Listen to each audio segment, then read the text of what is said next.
Good. Alright, we're going back again. Sorry about the eraser marks here. I didn't tape it and have to go back at it again.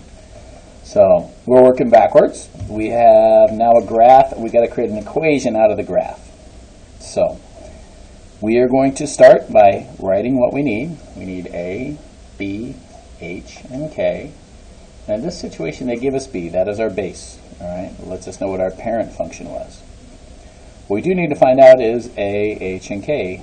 Well, K is very easy because K is always going to be our horizontal asymptote. So K in this case is 1.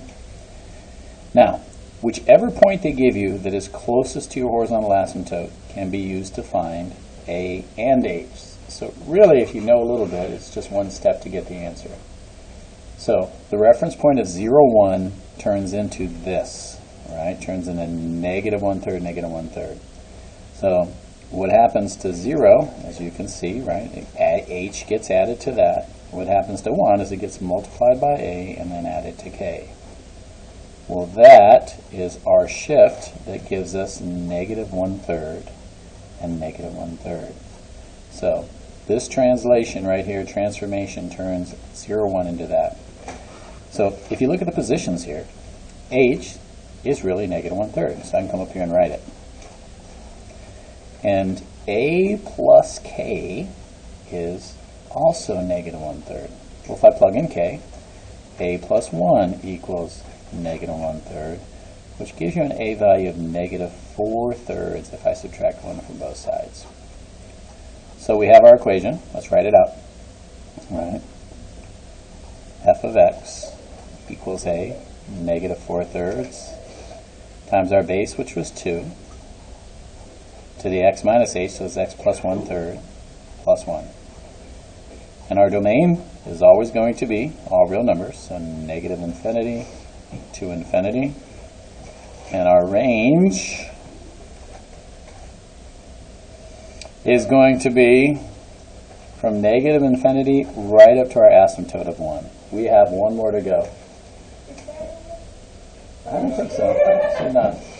But we're okay. So there's some people in the background that are talking. That's okay. Some of you will also be the same people listening to this. Anyway, if you look on here, we have a new graph. And once again, we're looking for A, B, H, and K. I've plugged my K in. That is just a horizontal asymptote. And our B they give us is 10. Okay. So, and again, 0, 1. 0 gets changed by everything that's an H value, so H. And the Y value gets multiplied by A and added to K. So, if I have H and A and K, we're going to set that equal to the ordered pair that is closest to our asymptote, which looks to be this, negative 4 and 4.4, which instantly tells us our H. Right? Our H is negative 4. Now, A plus K is equal to 4.4. And we know the K value is 6. So A plus 6 equals 4.4. If we subtract 6, we get an A value of negative 1.6. We got enough to write it. So we're going to go f of x equals negative 1.6. And then we got our base, which we said was 10. So times 10 to the x minus h. What's h in this situation? Negative 4. So x plus 4 and then plus 6. Almost done. Okay, I'm sorry. There is one more on this page I'm going to let you try. All right, it's this guy.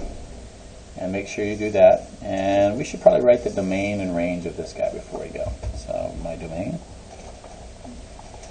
is always going to be all real numbers.